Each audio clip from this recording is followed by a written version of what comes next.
اعوذ باللہ من الشیطان الرجیم بسم اللہ الرحمن الرحیم السلام علیکم ورحمۃ اللہ وبرکاتہ۔ تاریخ وہی ہے کہ جو چشمدید گواہوں نے لکھی، اور سلیم بن قیس ہلالی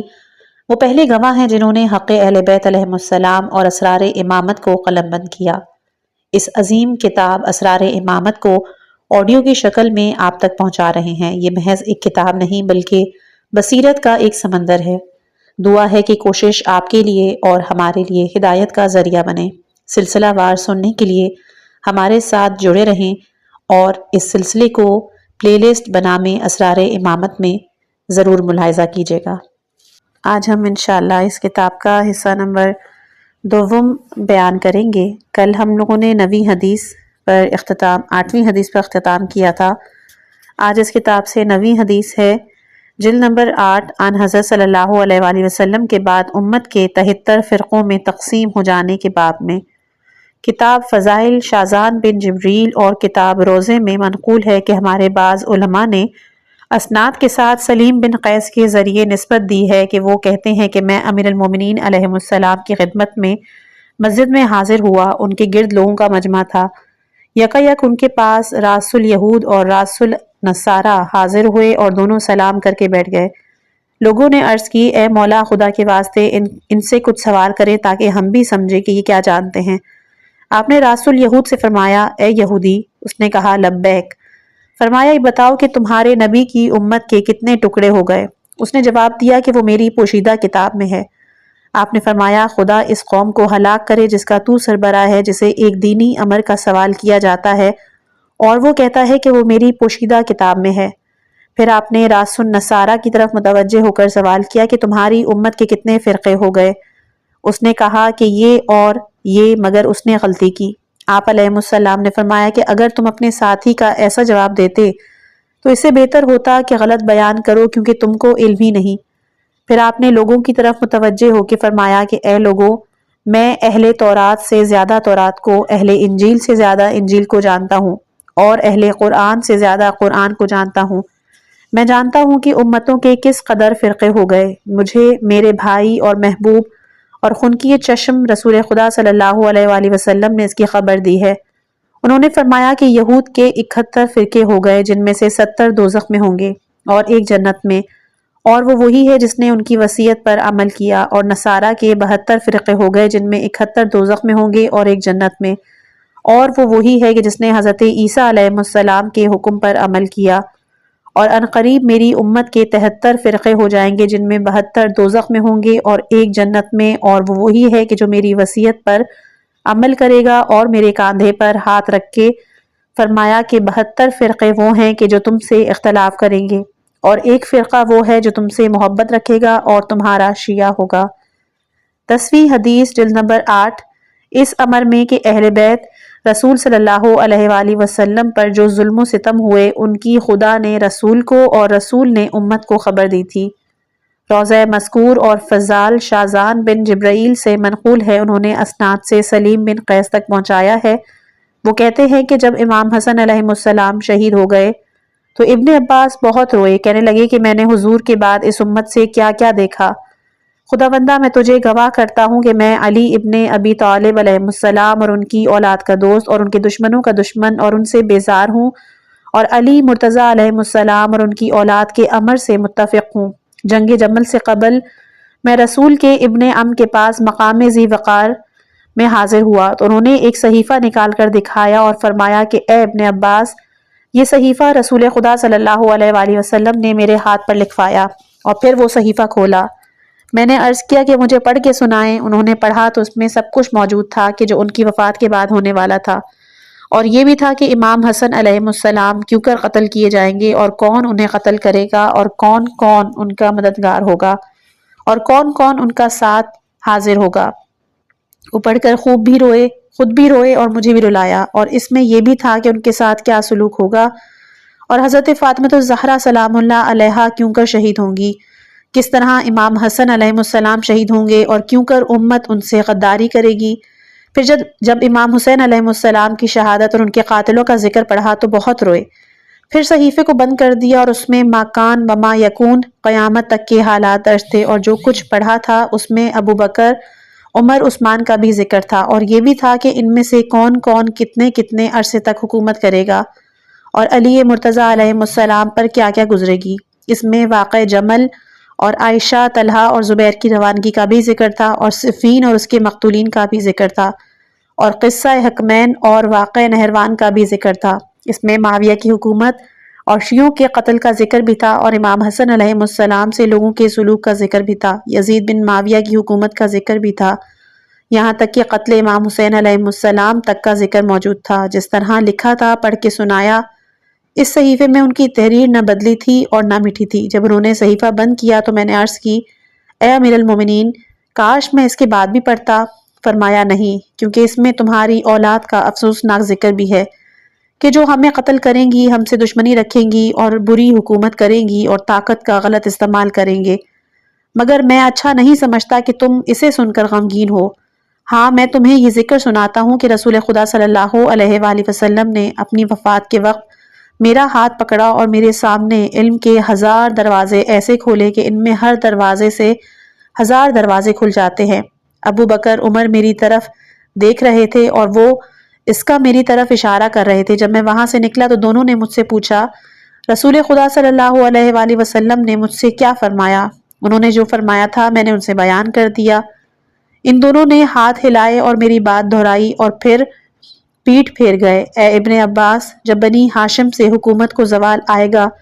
تو سب سے پہلے بنی ہاشم سے تمہارا فرزند بادشاہ بنے گا۔ وہ قسم قسم کی حرکات کریں گے۔ ابن عباس نے کہا کہ اگر میں یہ تحریر لکھ لیتا تو روئے زمین سے بہتر ہوتا۔ 11ویں حدیث، جلد نمبر 10، معاویہ سے امام حسن علیہ السلام کی صلح کے اسباب کے بارے میں کتاب عدد سے جو شیخ رضی الدین علی بن یوسف بن مطہر حلی برادر علامہ حلی علیہ الرحمہ کی تالیف ہے،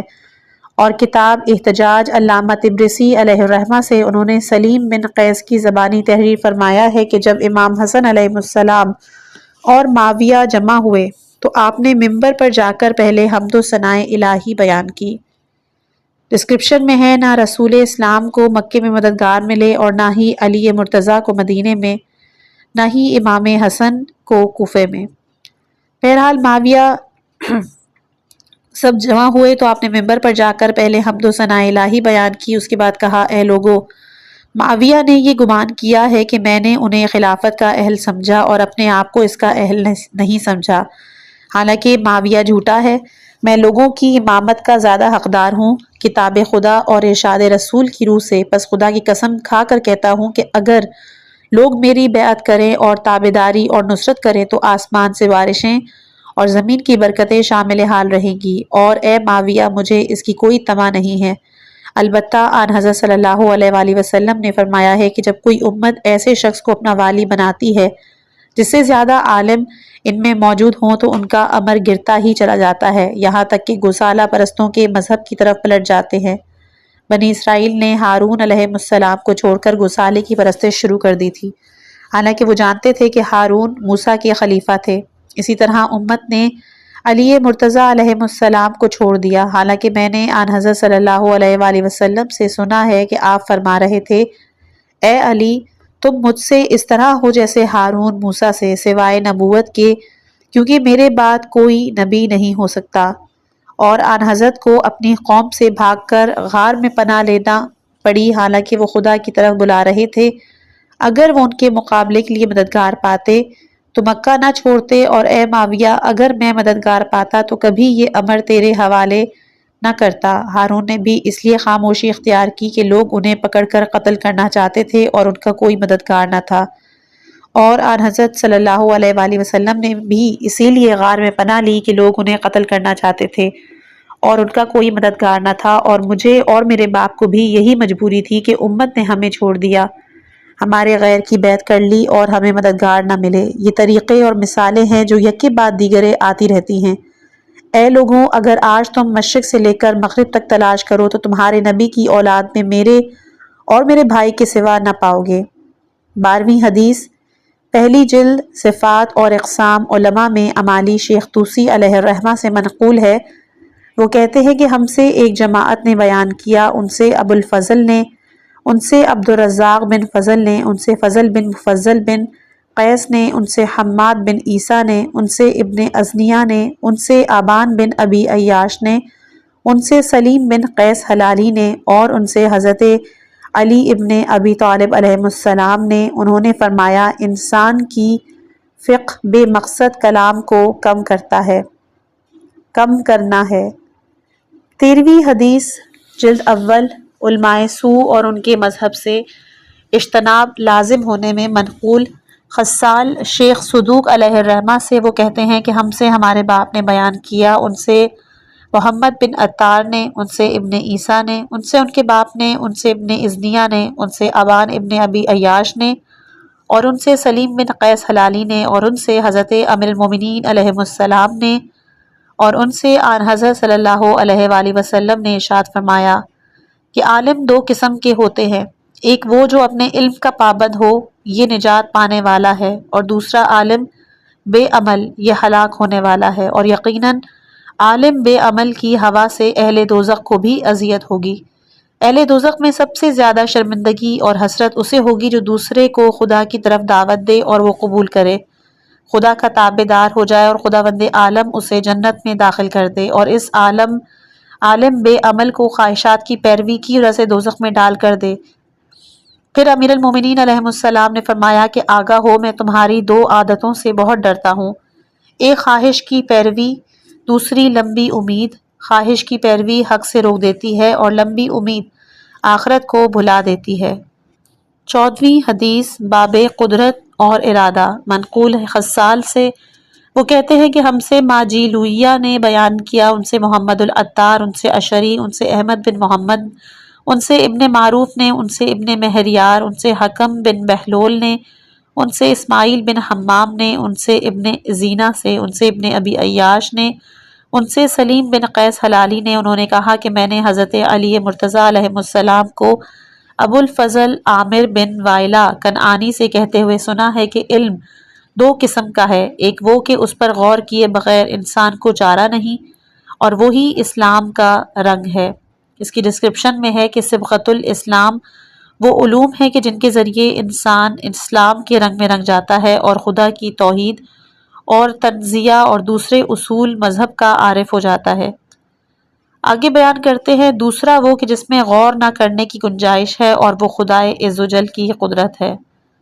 15ویں حدیث ہے جلد نمبر 14 ابلیس کی خلقت اور اس کی مکاریوں میں منقول کافی ثقۃ الاسلام کلینی رحمۃ اللہ علیہ سے، انہوں نے اپنی اسناد کے ساتھ سلیم بن قیس ہلالی سے، انہوں نے حضرت امیر المومنین علیہ السلام سے نقل کیا ہے کہ آن حضرت صلی اللہ علیہ وآلہ وسلم نے فرمایا کہ خداوند عالم نے جنت کو ہر اس فحش آدمی پر حرام کیا ہے کہ جس میں حیا کی کمی ہے، نہ یہ پرواہ کرتا ہے کہ اس نے کیا کہا اور نہ یہ کہ اس سے کیا کہا گیا،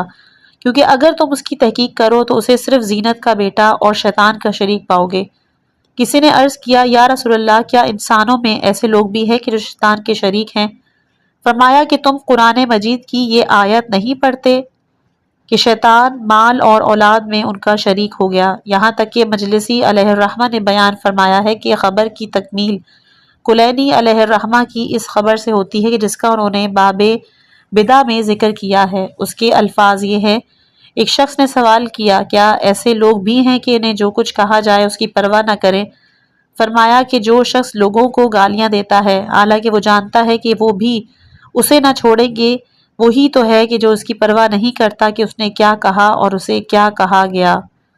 16ویں حدیث جلد نمبر 17 وقت ولادت تکلیف کی دعا کے بیان میں، اور جلد نمبر 23 عورتوں کے ثواب میں اپنے شوہر کی خدمت اور اولاد کی تربیت سے منقول کتاب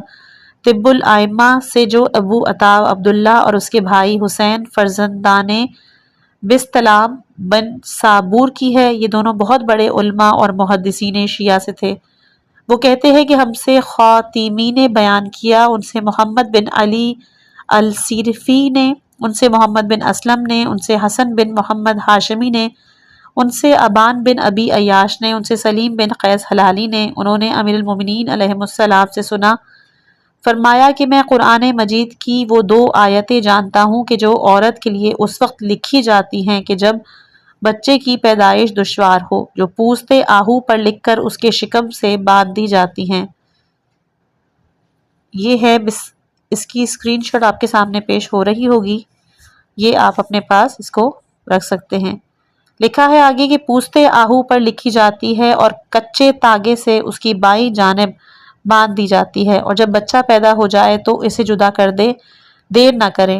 اور پھر آپ پڑھیں یا حیو ولدتا مریم و مریم ولدتا حیا یا حیا اہبت الی الارض الساعۃ باذن اللہ تعالی۔ اس کے بعد اس کا 5واں فائدہ بیان ہوا ہے۔ علماء نے بہت سی ایسی کتابیں تالیف کی ہیں کہ جن میں سلیم بن قیس ہلالی کی سند سے یا ان کی طرف منسوب کر کے متعدد روایات درج کی ہیں۔ چونکہ وہ اس کتاب میں نہیں ہیں کہ جو ہمارے پاس ہے، اس لیے انہیں باب کا حوالہ دے کر یہاں نقل کرتے ہیں تاکہ پڑھنے والوں کو سہولت ہو۔ پہلی حدیث وہ ہے کہ جس کا ثقۃ الاسلام کلینی علیہ الرحمہ نے باب کفر کے ستون اور اس کے شعبے اور باب صفت نفاق منافق میں بیان کیا ہے۔ ان کے الفاظ یہ ہیں کہ علی ابن ابراہیم نے اپنے باپ سے، ان سے حماد ابن عیسیٰ نے، ان سے ابراہیم بن عمر یمانی نے، ان سے عمر ابن عزینہ نے، ان سے ابان ابن ابی عیاش نے، اور ان سے سلیم بن قیس ہلالی نے بیان کیا۔ وہ کہتے ہیں کہ حضرت امیر المومنین علیہ السلام نے فرمایا کہ کفر کی بنیاد 4 ستونوں پر ہے: فسق، غلو، شک اور شبہ۔ فسق کی 4 شاخیں ہیں: ظلم، بے بصیرتی، غفلت، نافرمانی۔ جو ظلم کرتا ہے وہ مخلوق خدا کو حقیر اور عقل مندوں کو بے وقوف سمجھتا ہے، اور سخت جرم پر اصرار کرتا ہے، اور بے بصیرت ذکر خدا کو بھول جاتا ہے، گمان کی پیروی کرتا ہے، خدا کا مقابلہ کرتا ہے، اور شیطان اس پر مسلط رہتا ہے، بغیر توبہ اور الحاوزاری کے بخشش کا امیدوار رہتا ہے، اور جو غفلت کرتا ہے اپنے نفس کو دھوکہ دیتا ہے، پیٹھ کے بل الٹ جاتا ہے اور اپنی گمراہی کو ہدایت سمجھتا ہے۔ امیدیں اسے دھوکے میں رکھتی ہیں، اسے اس وقت حسرت و ندامت ہوتی ہے کہ جب خدا کا حکم آ جاتا ہے اور پردے ہٹ جاتے ہیں اور اس پر وہ ظاہر ہوتا ہے جس کا خیال بھی نہ تھا۔ جو حکم خدا سے سرکشی کرتا ہے اسے خدا کے وجود میں شک ہے، اور جو شک کرے خدا اپنی طاقت سے اسے ذلیل و رسوا اور اپنے جلال سے حقیر کر دیتا ہے، جس طرح اس نے اپنے رب کے بارے میں دھوکہ کھایا اور اس کی نافرمانی کی تھی۔ اور غلف کی 4 شاخیں ہیں: اپنے رائے پر اصرار، اور اس پر جھگڑا اور کجروی اور کج بحثی، پس جو ضد کرے وہ حق تک نہیں پہنچ سکتا، اور غرق ہو جانے کے سوا اسے کچھ نہیں ملتا، اس کا فتنہ مٹنے کے بجائے اور پردہ پڑ جاتا ہے، اس کے دین کی چادر پارا پارا ہو جاتی ہے اور وہ گر کر گتھی میں پھنس کر رہ جاتا ہے، اور جو اپنی رائے پر بضد ہو کر اکڑ پڑتا ہے وہ بہت جھگڑے کی وجہ سے احمق مشہور ہو جاتا ہے، اور جو کجروی کرتا ہے وہ اچھائی کو برائی اور برائی کو اچھائی سمجھتا ہے، اور جو لڑ پڑتا ہے اس پر اس کے راستے بھیانک ہو جاتے ہیں، اس پر اس کا امر اتنا تنگ ہو جاتا ہے کہ اس کا اظہار مشکل ہو جاتا ہے جب تک وہ مومنین کا راستہ اختیار نہ کرے۔ اور شک کے بھی 4 راستے ہیں: ہر بات میں شک، خواہش، تردد، ہر امر کا اقرار۔ خداوند عالم کا ارشاد ہے، تم خدا کی کن کن نعمتوں میں شک کرتے رہو گے۔ دوسری روایت میں ہے کہ شاخیں یہ ہے کہ ہر بات میں شک، حق سے ہول، جہالت کی وجہ سے ہر بات کا اقرار، بس جو سامنے والی بات سے ڈر جائے وہ پیچھے پلٹ جائے گا، اور جو دین میں شک کرے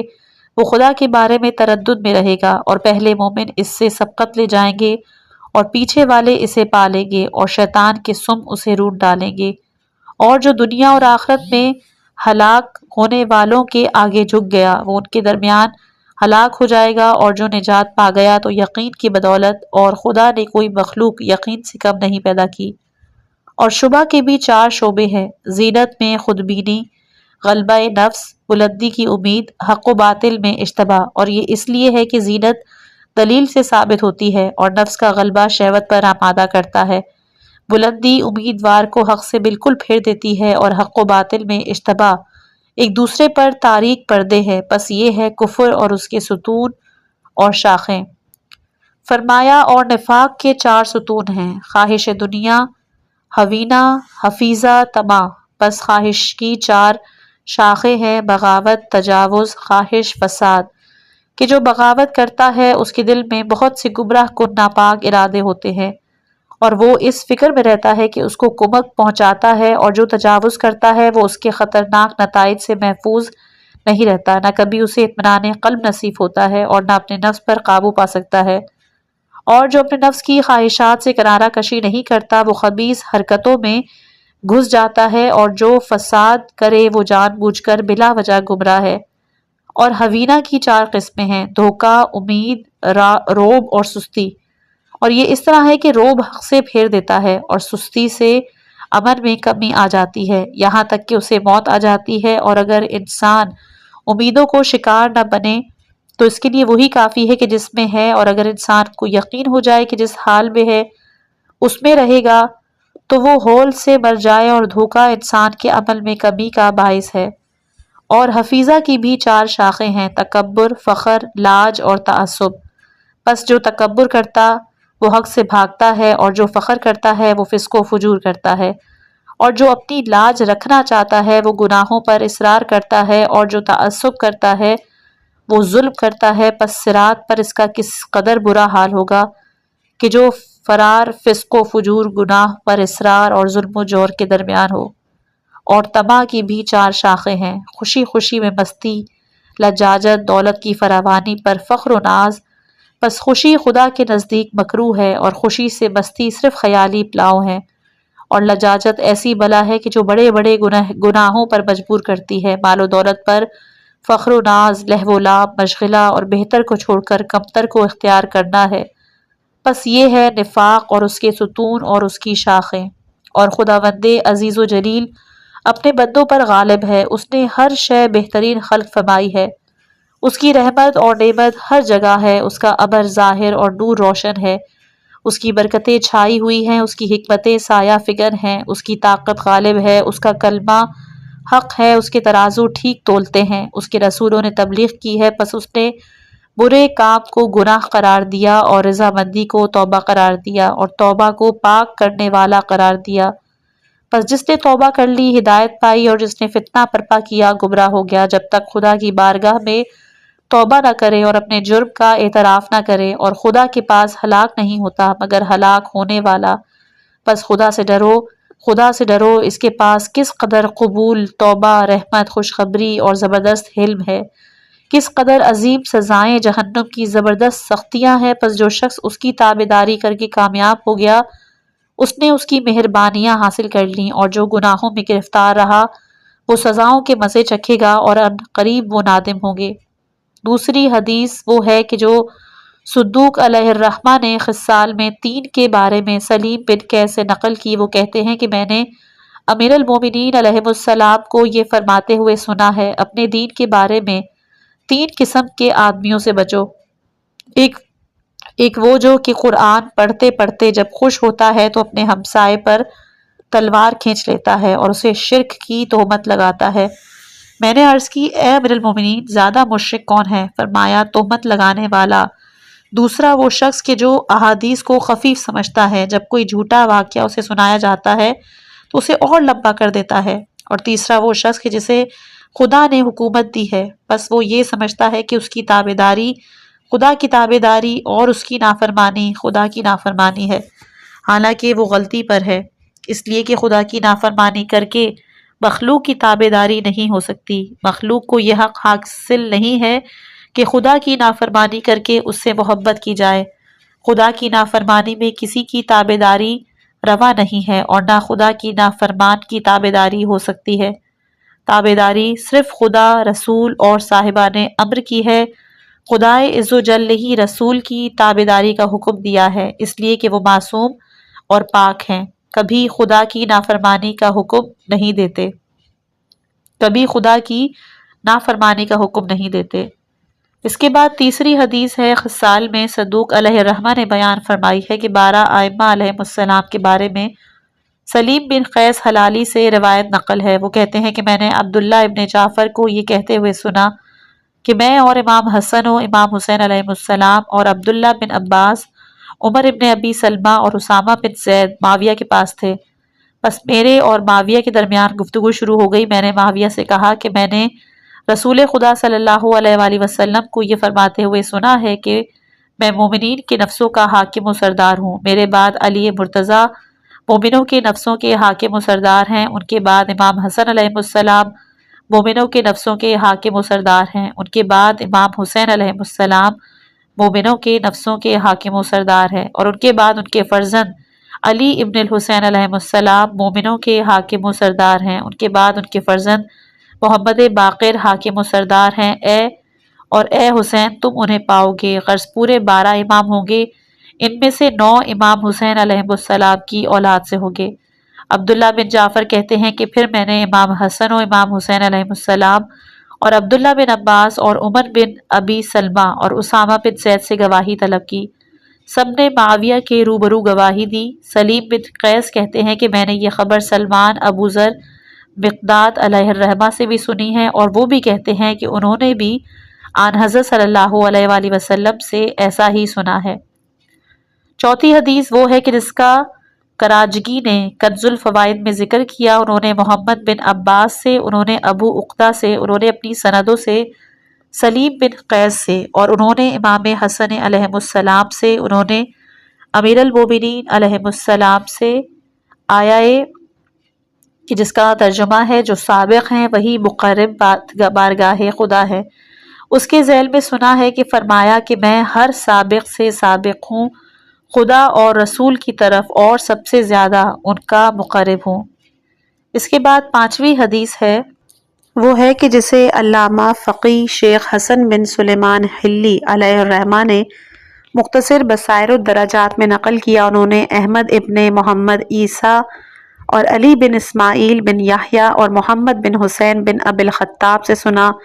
ان سے عثمان بن عیسیٰ نے، ان سے عمر ابن عزینہ نے، ان سے ابان ابن ابی عیاش نے، ان سے سلیم بن قیس حلالی نے بیان کیا۔ وہ کہتے ہیں کہ میں نے اس ماہ رمضان میں جس میں وہ شہید ہوئے حضرت علی مرتضیٰ علیہ السلام سے سنا ہے، جبکہ ان کے دونوں فرزند امام حسن و امام حسین علیہ السلام اور عبداللہ ابن جعفر کے فرزند اور مخصوص شیعہ ان کے گرد جمع تھے، وہ فرما رہے تھے کہ لوگوں کو ان کی مرضی پر چھوڑ دو، تم خاموشی کے پابند ہو جاؤ، دشمن جانے اور اس کی دولت، جب تک تمہارا فیصلہ نہ ہو وہ تمہیں فنا نہیں کر سکتے۔ دشمن باغی اور حاسد ہے، اور انسانوں کی 3 قسمیں ہیں، ایک گروہ وہ ہے جسے ہمارے نور نے پہچنوایا، دوسرا گروہ وہ کہ جو ہماری وجہ سے کھاتے ہیں، اور تیسرا وہ ہے جس نے ہمارے ذریعے ہدایت پائی اور ہمارے حکم کے پیروکار ہوئے، مگر وہ سب سے کم ہیں۔ وہ پاک طینت، حکیم، عالم، فقی، سخی اور پرہیزگار شیعہ ہیں، انہیں مبارک ہو، ان کی بازگشت بہترین ہے۔ چھٹی حدیث ہے، شیخ حسین ابن عبد الوہاب نے جو سید رضی اور سید مرتضیٰ علیہ الرحمہ کے ہم اثر تھے، انہوں نے عیون المعجزات میں نقل کی ہے، آفتاب پلٹنے اور حضرت امیر المومنین علیہ السلام سے کلام کرنے کے ذکر میں وہ کہتے ہیں کہ ان سے ابن ایاز جوہری نے، ان سے ابو طالب عبداللہ محمد انباری نے، ان سے ابو الحسن محمد بن زید تستری نے، ان سے ابو سمینہ محمد بن علی سیرفی نے، ان سے حماد ابن عیسیٰ جہنی معروف غریق الحجفہ نے، ان سے ابراہیم بن عمر یمانی نے، ان سے عمر بن عزینہ نے، ان سے ابان بن ابی عیاش نے، اور ان سے سلیم بن قیس حلالی نے بیان کیا۔ وہ کہتے ہیں کہ میں نے ابو ذر جندب بن جنادہ غفاری سے سنا، آفتاب کا سلام و کلام مہتاب امامت سے۔ وہ کہتے ہیں کہ میں نے اپنے سردار حضرت محمد مصطفیٰ صلی اللہ علیہ وآلہ وسلم کو ایک رات امیر المومنین علیہ السلام سے یہ فرماتے ہوئے سنا کہ جب صبح ہو تو بقیع کے پہاڑوں کی طرف چلے جاؤ، بلندی پر کھڑے ہو جاؤ، جب آفتاب طلوع کرے تو اس پر سلام کرو، اس لیے کہ خداوند عالم نے اسے حکم دیا ہے کہ وہ تمہارے سلام کا جواب دے، ان کمالات کی وجہ سے جو تم میں ہیں۔ جب صبح ہوئی تو امیر المومنین علیہ السلام روانہ ہو گئے، ان کے ساتھ ابو بکر، عمر اور مہاجرین کا ایک گروہ بھی تھا، یہاں تک کہ وہ بقیع پہنچ کر بلندی پر کھڑے ہو گئے۔ جب آفتاب کی شعاعیں نمودار ہوئیں تو آپ نے فرمایا، اے خدا کی جدید اور تابعدار مخلوق، تجھ پر سلام ہو۔ پر سب نے آسمان کی طرف سے ہمہمہ سنا اور کہنے والی کی یہ آواز آئی کہ آپ پر سلام ہو، اے اول و آخر اور ظاہر و باطن، اور اے وہ جو ہر شے کو جانتا ہے۔ اس کی ڈسکرپشن میں ہے کہ علی اول و آخر، ظاہر و باطن اور بکل شیء علیم ہیں۔ جب ابو بکر، عمر اور مہاجرین نے آفتاب کا کلام سنا تو غش کھا کر زمین پر گر پڑے۔ کئی ساعت کے بعد جب ہوش آیا تو امیر المومنین علیہ السلام واپس جا چکے تھے۔ بس یہ سب آن حضرت صلی اللہ علیہ وآلہ وسلم کی خدمت میں حاضر ہو کر عرض کرنے لگے کہ علی ہمارے مثل بشر ہے۔ ڈسکرپشن میں ہے کہ علی مرتضیٰ علیہ السلام کی بشریت کی حیثیت زبان رسول سے اور ان کے لیے وہ الفاظ کہ جو خدا سے مخصوص ہیں۔ آگے وہ بیان کرتے ہیں کہ اور آفتاب نے تو ان سے ایسی بات کہی کہ جو خدا نے اپنے لیے فرمائی ہے۔ آپ نے فرمایا کہ تم نے آفتاب سے کیا سنا؟ انہوں نے جواب دیا کہ آفتاب نے کہا اے اول۔ آپ نے فرمایا اس نے سچ کہا ہے، علی سب سے پہلے مجھ پر ایمان لائے۔ انہوں نے کہا کہ آفتاب نے کہا اے آخر۔ آپ نے فرمایا کہ اس نے سچ کہا، اس لیے کہ علی آخر تک اپنا عہد پورا کریں گے، مجھے غسل و کفن دیں گے، قبر میں دفن کریں گے۔ انہوں نے عرض کی کہ اس نے یہ بھی کہا اے ظاہر۔ آپ نے فرمایا اس نے سچ کہا، اس لیے کہ میرا تمام علم علی کے ذریعے روشن ہوگا۔ انہوں نے عرض کیا کہ وہ یہ بھی کہہ رہا تھا اے باطن۔ فرمایا اس نے درست کہا، اس لیے کہ راز علی کے پاس ہیں۔ انہوں نے عرض کیا کہ ہم نے یہ بھی کہتے ہوئے سنا ہے کہ وہ ہر شے کے جاننے والے ہیں۔ فرمایا اس نے درست کہا، اس لیے کہ وہ ہر حلال اور حرام، واجب و سنت کو جانتے ہیں۔ اور یہ سن کر وہ کھڑے ہو گئے، کہنے لگے کہ محمد نے ہمیں تاریکی میں ڈال دیا ہے، اور دروازہ مسجد سے روانہ ہو گئے۔ 7ویں حدیث ہے، ابو جعفر بن حسن بن فروخ صفار نے اپنی کتاب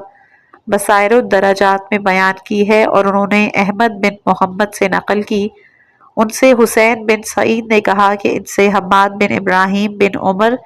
اور نے ان سے سلیم بن قیس نے کہا کہ حضرت امیر المومنین علیہ السلام نے فرمایا کہ خداوند عالم نے ہمیں پاک اور معصوم قرار دیا ہے، اور ہمیں اپنی مخلوق پر گواہ اور زمین پر حجت قرار دیا، اور ہمیں قرآن کے ساتھ اور قرآن کو ہمارے ساتھ رکھا ہے۔ نہ وہ ہم سے جدا ہے اور نہ ہم اس سے۔ اس حدیث کو صدوق علیہ الرحمہ نے بھی اکمال الدین میں ابن ولید سے نقل کیا ہے، اور اس نے ابن صفار سے روایت کی ہے۔ چھٹا فائدہ، ان مشہور مصنفین اور مؤلفین کے ذکر میں جنہوں نے سلیم بن قیس ہلالی سے روایات اخذ کر کے نقل کی ہیں تاکہ اس کتاب اور اس کے مؤلف سلیم بن قیس پر زیادہ اعتماد ہو جائے۔ پہلا، ان معتبر اور مشہور بزرگوں میں شیخ جلیل ثقۃ الاسلام محمد بن یعقوب کلینی علیہ الرحمہ ہیں، جنہوں نے اپنی کتاب کافی کے متعدد بابوں میں سلیم سے حدیثیں نقل کی ہیں، اور ان میں سے باب استعمال علم ہے، اور باب اپنے علم سے کمائی کرنے والے اور فخر کرنے والے کا ہے، اور باب اختلاف حدیث ہے، اور یہ باب ہے کہ ائمہ طاہرین علیہ السلام خدا کی طرف سے گواہ ہے، اور باب ائمہ اثنا عشر اور ان پر نصب میں ہے، اور باب صلہ امام علیہ السلام میں ہے، اور باب عمود کفر اور اس کے شعبوں میں ہے، اور باب نادر ہے کم سے کم جس سے بندہ مومن ہو جاتا ہے، اور اس کے علاوہ اپنی کتاب فروع کافی میں بھی کتاب الخمسۃ الروضہ میں ان سے حدیث لی ہے۔ دوسرا، ان میں سے امام الحدیث ابو جعفر محمد بن علی بن حسین بن موسیٰ بن باویہ قمی ہیں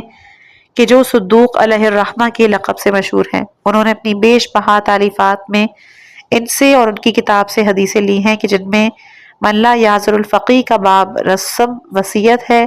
معانی الاخبار کا باب اخیر ہے، کتاب علل کا باب اطاعت رسل و ائمہ ہے، کتاب اقبال الدین کا باب نمبر 24 ہے، اور اس میں سلیم سے 5 حدیثیں نقل کی ہیں، اور کتاب اعتقادات ہے، اس میں کتاب سلیم سے خصوصاً وہ حدیث بیان کی ہے کہ جو اخبار کے بارے میں اسے تفصیل سے نقل ہے،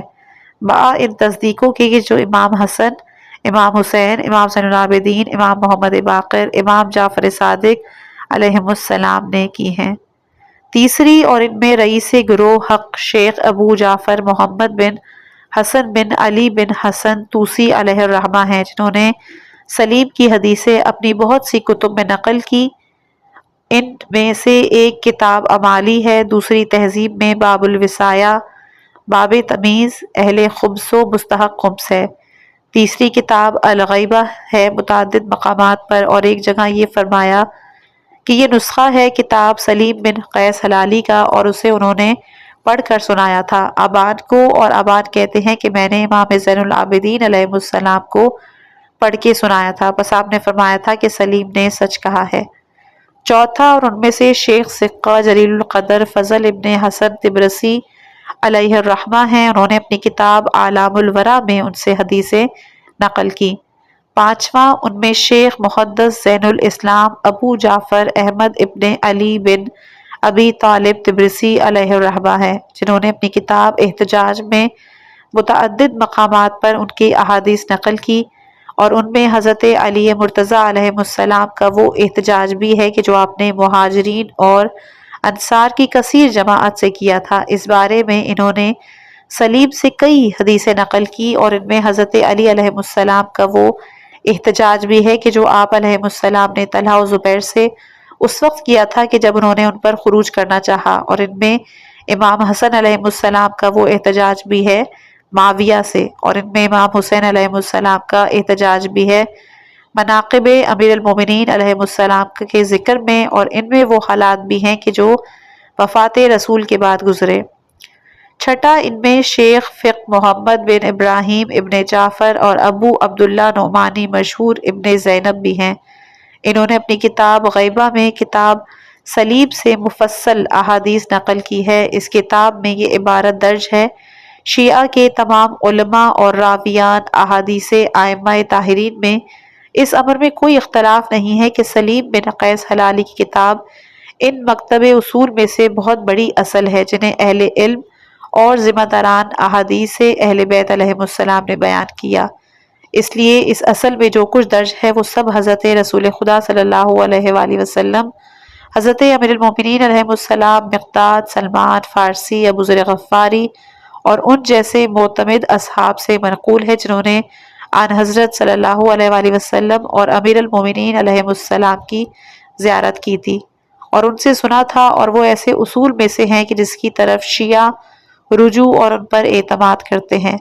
ہم نے رسول خدا صلی اللہ علیہ وآلہ وسلم اور ائمہ اثنا عشر کے ایسے فضائل درج کیے کہ جو کتاب سلیم کے سوا بھی ملتے ہیں اور ان کی عظمت پر شاہد ہیں۔ ساتواں، ان میں موثق اور عادل سید المحدثین ابو جعفر محمد بن فروح صفار بھی ہیں، جنہوں نے اپنی کتاب بصائر الدرجات کے مختلف بابوں میں سلیم سے متعدد احادیث نقل کی ہیں۔ آٹھواں، ان میں شیخ محدث مشہور شاذان بن جبرائیل قمی علیہ الرحمہ بھی ہیں، جنہوں نے اپنی کتاب الفضائل میں متعدد حدیث سلیم سے نقل کی ہے۔ نواں، ان میں علامہ جلیل الشیخ ابو الفتح محمد بن علی بن عثمان کراجکی علیہ الرحمہ ہیں، اور انہوں نے اپنی کتاب کنز الفوائد اور الاستنصار فی النسل علی الائمۃ الاطہار میں بہت سی حدیثیں سلیم سے نقل کی ہیں۔ دسواں، ان میں حافظ موثق علامہ زمان محمد بن شہر آشوب مازندرانی علیہ الرحمہ ہیں، انہوں نے اپنی کتاب مناقب فی آل ابی طالب میں سلیم سے حدیثیں نقل کی ہیں۔ گیارہواں، ان میں بہاء الملت والدین علامہ محقق محمد بن حسین بن عبد الصمد جبائی عاملی علیہ الرحمہ بھی ہیں، انہوں نے اپنی کتاب اربعین میں سلیم سے متعدد روایات نقل کی ہیں۔ بارہواں، ان میں شیخ محدث علامہ جمال الدین حسن بن شہید ثانی شیخ زین الدین بن علی عاملی علیہ الرحمہ بھی ہیں، جنہوں نے اپنی کتاب معالم الاصول کے مقدمے میں سلیم سے نقل کی۔ ان میں عالم بزرگ فقی اثر شیخ حسن بن سلیمان حلی علیہ الرحمہ جو کہ شاگرد ہیں شیخ شہید اول علیہ الرحمہ بھی، انہوں نے اپنی کتاب مختصر بصائر الدرجات میں سلیم سے احادیثیں نقل کی ہیں۔ چودواں، ان میں سے فاضل فقی حسن بن علی بن حسین بن شعبہ علیہ الرحمہ ہیں، انہوں نے اپنی کتاب تحفۃ العقول میں سلیم سے احادیثیں نقل کی ہیں۔ 15واں، ان میں سید جلیل شرف الدین علی حسینی استرابادی نجفی شاگرد محقق شیخ علی کرکی علیہ الرحمہ بھی ہیں، انہوں نے اپنی کتاب الآیات الباہرہ فی الفضائل العطرۃ الطاہرہ میں چند مقامات پر سلیم سے احادیثیں لی ہیں، اور سورہ زخرف، سورہ حشر، سورہ تکویر وغیرہ میں تفسیر محمد بن عباس بن مروان بن ماہیار سے نقل کیا ہے، جن کے بارے میں صاحبان معاجم نے تصریح کی ہے کہ وہ موثق اور معتبر ہیں۔ ایک گروہ نے یہ کہا ہے کہ ان کی یہ تفسیر ادیب المثال ہے۔ 16واں ان میں شیخ المحدثین فخر شیعہ علامہ مجلسی علیہ الرحمہ ہیں۔ انہوں نے اپنی کتب میں سلیم کی خبروں کو نشر کیا ہے، چنانچہ وہ اپنی کتاب بحار الانوار کے شروع میں فرماتے ہیں کہ کتاب سلیم بن قیس بہت مشہور ہے، حالانکہ ایک گروہ نے اس میں تان کیا ہے، لیکن حق یہ ہے کہ وہ معتبر اصول سے ہے۔ اور اپنی کتاب اربعین میں یہ فرماتے ہیں کہ میں نے پایا کتاب سلیم بن قیس میں جس کی ابان ابن ابی عیاش نے روایت کی ہے، اور وہ سب امام زین العابدین علیہ السلام کو اس وقت پڑھ کر سنائی ہے کہ جب چیدہ اصحاب موجود تھے، کہ جن میں ابو طفیل کو امام نے پڑھوایا تھا۔ فرمایا تھا کہ یہ ہماری صحیح احادیث ہیں۔ ابان کا بیان ہے کہ میں نے اس کے بعد ابو طفیل کے گھر میں ان سے ملاقات کی ہے، انہوں نے واپسی میں بعض اہل بدر اور سلمان و مقداد اور ابی کعب سے احادیث بیان کی، اور ابو طفیل کہتے ہیں کہ میں نے ان سے جو کچھ سنا تھا وہ حضرت علی ابن ابی طالب علیہ السلام کو سنایا۔ آپ نے فرمایا کہ یہ علم خاص ہے جس سے امت کی جہالت دور ہو سکتی ہے، خدا کی معرفت حاصل ہو سکتی ہے۔ پھر جو کچھ ان لوگوں نے مجھ سے کہا تھا اس کی تصدیق فرمائی، اور بار بار اسے سنا کر ایسی تفسیر شافی فرمائی کہ مجھے قیامت سے زیادہ رجعت کا یقین ہو گیا، اور وہی کچھ ثابت ہو گیا کہ جو آپ نے اے امیر المومنین فرمایا تھا۔ اور انہوں نے حدیث کا ان کے اس آخری قول تک ذکر فرمایا کہ اے ابو طفیل، جب آن حضرت صلی اللہ علیہ وآلہ وسلم نے انتقال فرمایا تو گمراہی اور جہالت کی وجہ سے لوگ مرتد ہو گئے، سوائے ان کے جنہیں خدا نے ہم اہل بیت کی وجہ سے محفوظ رکھا۔ 17واں ان میں سید جلیل محمد باقر زین العابدین خوانساری علیہ الرحمہ ہے۔ انہوں نے اپنی کتاب روضات الجنان میں سلیم کے حق میں یہ الفاظ فرمائے کہ سلیم پرانے علماء اہل بیت اور ان کے بڑے اصحاب میں سے تھے جنہیں ان سے عشق تھا، اور شیخ طوسی علیہ الرحمہ کی کتاب رجال سے پتہ چلتا ہے کہ انہوں نے 5 ائمہ معصومین علیہ السلام کی زیارت کی ہے، یعنی امیر المومنین علیہ السلام، امام حسن علیہ السلام، امام حسین علیہ السلام، امام زین العابدین اور امام محمد باقر علیہ السلام، یہاں تک کہ انہوں نے کہا کہ ظاہر ہے کہ یہ بزرگ ائمہ طاہرین علیہ السلام کی نظر میں 4 ستونوں کے بجائے تھے اور ان کی بارگاہ میں بے حد پیارے تھے۔ ائمہ طاہرین علیہ السلام کے نزدیک ان کی بلندی اور شیعوں کے نزدیک انتہائی بزرگی کے لیے یہ کافی ہے کہ جس طرح ان کی مدح اور بزرگی کی روایات ملتی ہیں، اسی طرح ان کی مذمت میں کوئی روایت نہیں ملتی، اور ہمیں اپنے گروہ میں کوئی ایسا نہیں ملا کہ جو ان سے ناواقف ہو، چہ جائے کہ کوئی ان کی عدالت میں قدح کرے، اور ہمارے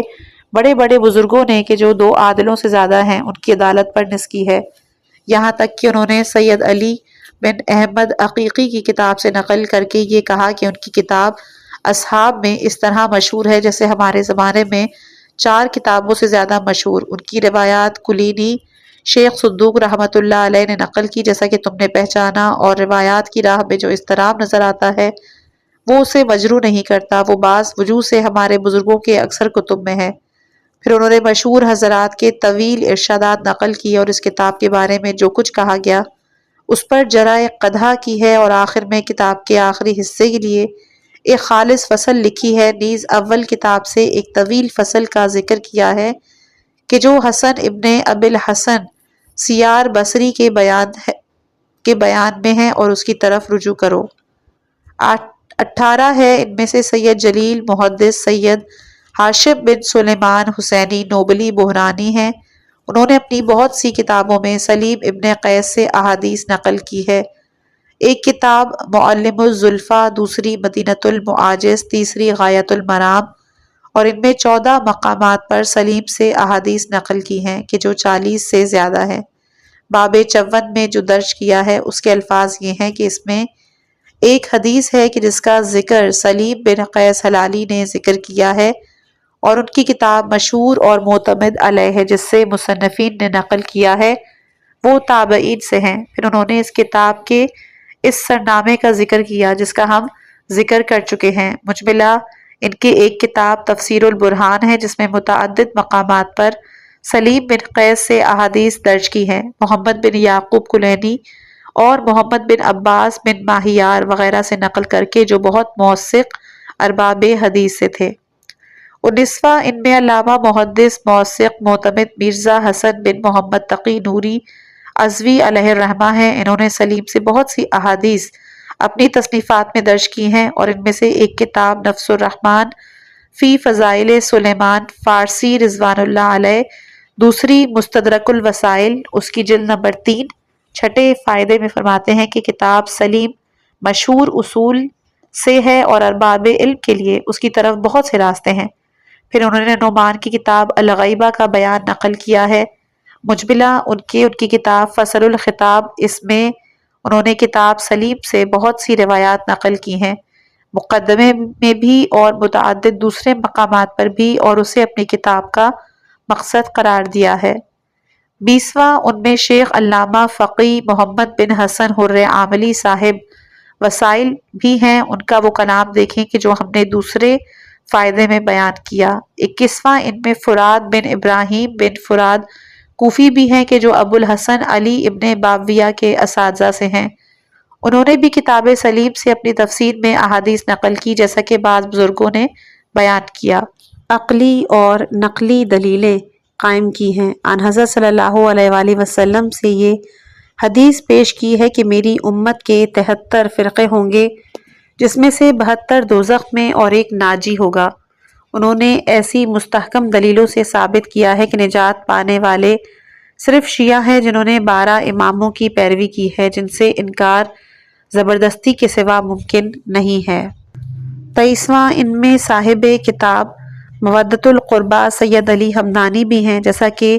قندوزی بلخی نے اپنی کتاب ینابیع المودہ کے 24ویں باب میں ذکر کیا کہ مودۃ القربیٰ میں سلیم بن قیس سے منقول ہے کہ ان سے سلمان فارسی نے بیان کیا کہ میں آن حضرت صلی اللہ علیہ وآلہ وسلم کی خدمت میں حاضر ہوا تو دیکھا کہ امام حسین علیہ السلام آپ کی آغوش میں ہیں، اور آپ ان کے رخساروں اور دہن کو بوسہ دے رہے ہیں اور فرما رہے ہیں کہ تم سردار ہو، سردار کے فرزند اور سردار کے بھائی ہو، امام ابن امام برادر امام ہو، اور تم حجت ہو، حجت کے فرزند اور حجت کے بھائی ہو، اور 9 حجتوں کے باپ ہو جن کا نواں قائم ہوگا۔ اس کے بعد کا جو 24واں ہے انشاءاللہ وہ اپنی اگلی آنے والی آڈیو میں پیش کیا جائے گا۔ سامعین محترم، کتاب کا یہ حصہ یہاں اختتام پذیر ہوتا ہے۔ آئیے اس علمی نشست کا اختتام دعا پہ کرتے ہیں۔ بار الہٰ ہمیں قرآن اور اطرت کے دامن سے وابستہ رکھ، ہمیں ان فتنوں سے محفوظ رکھ کے جو صراط مستقیم سے بھٹکا دیتے ہیں۔ اس کوشش کو اپنی بارگاہ میں قبول فرما اور اس کے مرتب کرنے والے اور ترجمہ کرنے والے مرزا یوسف حسین لکھنوی کے درجات بلند فرما۔ آمین۔ اگلے باب کے ساتھ بہت جلد حاضر ہوں گے۔ اپنا بہت خیال رکھیے گا۔ والسلام علیکم ورحمۃ اللہ وبرکاتہ۔